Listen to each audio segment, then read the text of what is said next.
일본 아베 정부가 우리나라의 G7 정상회의 참여에 반대하고 있다고 합니다.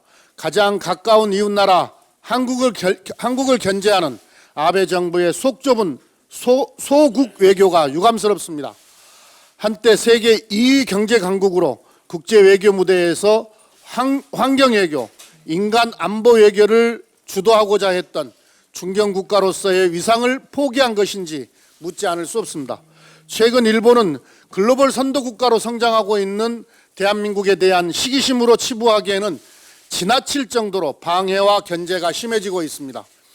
작년 이맘때 아베 정부는 부당한 수출 규제를 통해 우리의 핵심 산업인 반도체 산업을 공격했습니다. 또한 일본 정부는 우리 산업에 대한 강도 높은 추가 보복을 예고하고 있습니다. 이제 아베 정부는 우리나라의 관계 개선을 운운할 자격을 상실해 가고 있습니다. 일본은 미래지향적인 한일 관계를 더 이상 훼손하지 말 것을 엄중히 경고합니다. 아울러 일본의 견제를 이겨내기 위한 산업 경쟁력 강화에 국민 역량을 집중해야 합니다. 소부장 산업의 국산화와 경쟁력 강화를 위해 정부 정책 강화는 물론 민간도 경각심을 가지고 산업 경쟁력 강화에 총력을 기울여야 합니다. 우리나라 G7 초청은 범세계적 문제에 대한 대응력을 높이려는 조치입니다.